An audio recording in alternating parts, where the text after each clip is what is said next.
अगर आप ब्राह्मण हो तो आपके भी बेटी के साथ किसी रविदास का बेटा शादी कर सकता है, आपको मानना पड़ेगा।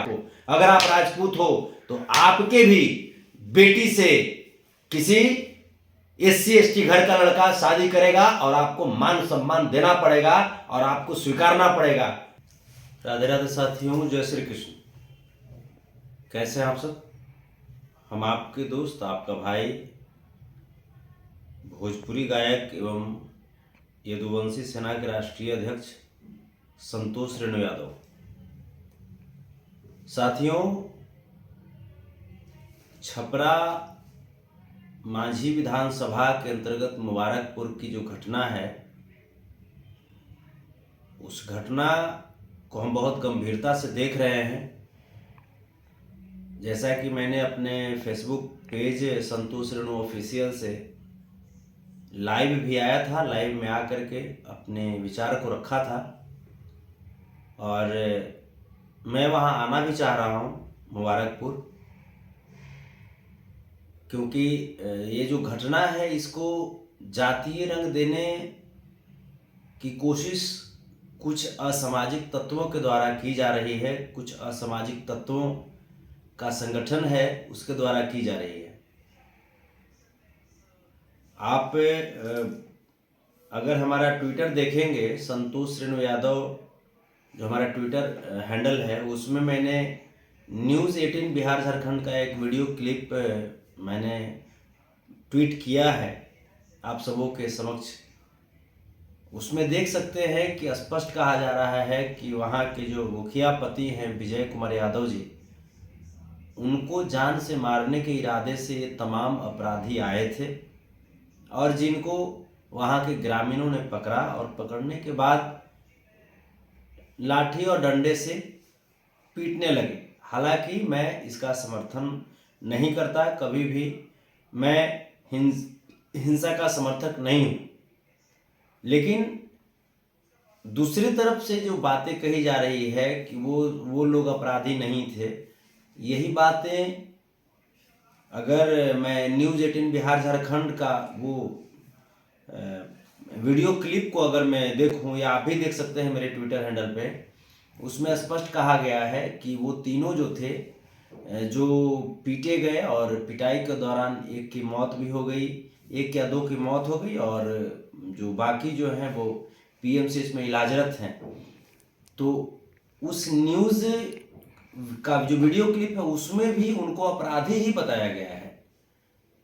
तो ये जो लोग जो प्रोपगेंडा रच रहे हैं कि मुखिया जी के द्वारा ऐसा किया गया, तो ऐसी बातें नहीं है। ये बातें बिल्कुल बेबुनियाद है और इसमें किसी जाति या किसी धर्म का मैटर है ही नहीं। ये मैटर क्लियर कट है कि जो भी व्यक्ति, जो मान लीजिए कि जो हत्या के इरादे से अगर कोई किसी के घर पे जाएगा, तो अगला व्यक्ति तो अपनी सुरक्षा के लिए तो वो भी तो कदम उठाएगा ना, और अपनी सुरक्षा के लिए कदम उठाया अगला व्यक्ति। अब ग्रामीणों ने वहां पे जब किसी चोर, किसी उचक्के को, किसी हत्यारे को, किसी उग्रवादी को, अगर चोर उचक्के टाइप के जो लोग होंगे, इन तमाम लोगों को अगर ग्रामीण जो होते हैं वो पकड़ेंगे तो क्या करेंगे? अब तो इस पे किसी एक व्यक्ति का तो अधिकार हो नहीं सकता। हाँ, फिर भी मैं कह रहा हूं कि हिंसा का कहीं से भी मैं समर्थक नहीं हूं, लेकिन इस बात को दूसरी तरफ जो कुछ यूट्यूबर है वो या कुछ गोदी मीडिया के लोग हैं, वो अगर इस घटना को जातीय रंग देने में लगे हुए हैं तो आप कान खोल करके सुन लीजिए, आप जातीय रंग इसको ना दीजिए। हालांकि मुझे आज ही वहाँ पहुँचना था, आज ही मुझे मुबारकपुर पहुँचना था, लेकिन वहाँ की जो स्थिति है वो हमारे जो जवान हैं, जो बिहार पुलिस के जो जवान हैं, वो पुलिस प्रशासन वहाँ पे मुस्तैद है। और हालांकि इस घटना में कल जो आगजनी जो हुई, उस आगजनी में करोड़ों रुपए की क्षति हुई है। उसके साथ साथ एक महिला है, वृद्ध महिला है, जो इस तरह की घटना को देखने के बाद उनका हार्ट अटैक हुआ और हार्ट अटैक से उनकी मृत्यु हो गई है। मेरी उनके प्रति संवेदना है और मैं तमाम दोनों पक्षों से मैं कहना चाहता हूँ कि आप कभी भी उग्र स्थिति वहाँ पे उत्पन्न ना करें, शांति व्यवस्था बनाए रखें। जो अपराधी थे, जिनके साथ जो हुआ, वो सब सारा कुछ प्रशासन देख रही है, प्रशासन का यह काम है। कुछ लोग का कहना है कि खास करके मेरे बारे में कुछ लोग वहाँ पे यूट्यूबर लोग बोल रहे हैं कि संतोष रेणु कटिहार वाले मैटर पे जैसे अनपार्लियामेंट्री शब्द का यूज किया। तो आप ये बताइए, कटिहार वाला जो मुद्दा है और यहाँ का जो मुद्दा है वो बिल्कुल अलग है। कटिहार वाले मैटर में कहाँ आपने देखा कि संतोष रेणु यादव या जो 86% समुदाय के जो लोग हैं वो कभी मोहना ठाकुर के घर पे जाकर के उनकी माता बहन को अपमानित किया क्या? उनके गांव में जाकर के कभी आगजनी किया क्या या पथराव किया क्या? जो भी गुस्सा था, जो भी बातें थी, जो मेरा जो राय था या जो कह सकते हैं, वो मैंने सोशल मीडिया के माध्यम से रखा। मैंने किसी के यहाँ जाकर के उपद्रव तो नहीं किया। हाँ, अनपार्लियामेंट्री शब्द बोला, लेकिन वो सोशल मीडिया पे बोला, किसी के दरवाजे पे तो जाकर के नहीं बोला। आप इन चीज़ों को, जो खास करके जो लोग जातीय रंग देने में लगे हुए हैं, उन लोगों से मेरी एक बात पूछनी है कि आप आज जब आपके स्वजातीय में से अगर 2-4 लोगों को अगर कुछ नुकसान पहुंचता है तो आप बड़ा एक्टिव हो जाते हैं। उस समय कहाँ चले गए थे जब हाथरस उत्तर प्रदेश में एक दलित महादलित समाज की बेटी को आपके ही स्वजातीय लोगों के द्वारा गैंग रेप किया गया था और उनको जिंदा जला दिया गया था। कहाँ चले गए थे? क्या वो समाज की बेटी नहीं थी? क्या इसलिए आप लोग चुप रह गए कि वो दलित महादलित समाज की बेटी थी? आपके ही स्वजातीय लोगों के द्वारा शिवहर में 2 दलित महादलित समाज के सगे भाइयों की हत्या कर दी गई थी। कहाँ चले गए थे आप लोग? कहाँ चले गए थे? मैं पूछता हूं आपसे, क्या वो दलित महादलित समाज के जो 2 भाई थे, क्या वो इंसान नहीं थे? आप बताइए कि यहां तो आप कहते हैं ना कि संतोष रेणु 86% 14% की बात करते हैं, तो 86% 14% की बात मैं क्यों ना करूं? आप 14% लोग मिल करके देश के महामहिम रामनाथ कोविंद जी, उनको जब इच्छा हुई कि अपने सब परिवार किसी मंदिर में, उड़ीसा के मंदिर में जाकर के पूजा पाठ करें, उनको आपने मंदिर में जाने से रोका। क्या महामहिम जी इंसान नहीं थे? देश के प्रथम नागरिक होते हैं ना राष्ट्रपति महोदय। आप बताइए, आपके घर में अगर 2-4 अगर घटनाएं घट जाती है तो आप सीधा बोलते हैं कि हिंदुओं पे हमला हो गया। क्या देश के राष्ट्रपति रामनाथ कोविंद सर हिंदू नहीं है? मैं पूछता हूं आप लोगों से, आप बताइए। ये तमाम चीज, बिहार की मैं बात करूं तो बिहार में जब तत्कालीन मुख्यमंत्री जीतनराम मांझी जी जाते हैं दलसिंह सराय के एक मंदिर में, दुर्गा मंदिर में पूजा पाठ करने के लिए, वहां से पूजा पाठ जब करके बाहर निकलते हैं तो उस दुर्गा प्रतिमा को गंगा जल से धो दिया जाता है, ये कह करके कि वो प्रतिमा अपवित्र हो गई है। मैं पूछता हूं आप तमाम लोगों से, जो 14% में जिनकी मैं बात करता हूं, मैं पूछता हूं क्या जीतनराम मांझी सर क्या हिंदू नहीं थे? और जब हिंदू नहीं थे तो फिर आप लोग ये सब छोट मोट घटना को हिंदुओं से मत जोड़िए। और जब आप कहते हैं कि यहाँ पे हिंदू की बात है तो फिर वो न्याय रामनाथ कोविंद सर को भी मिलना चाहिए, वो हाथरस की बेटी को भी मिलना चाहिए, वो चंदौली की बेटी को भी मिलना चाहिए, वो आपको शिवहर के जो भाई हैं उनको भी मिलना चाहिए। वो हिंदुत्व का जो अगर आप बात करते हैं तो हिंदुत्व का लाभ जीतनराम मांझी सर को भी मिलना चाहिए। बाबा साहब भीमराव अम्बेडकर जिन्होंने संविधान की रचना किया, आप बताइए बाबा साहब भीमराव अम्बेडकर की मूर्ति को तोड़ने वाला कौन होता है? 86% या 14%? मैं पूछता हूं, 86% देश को बचा करके रखे हुए है। अगर उग्रवाद अगर किसी ने फैलाया है साहब तो वो 14% ने फैलाया है।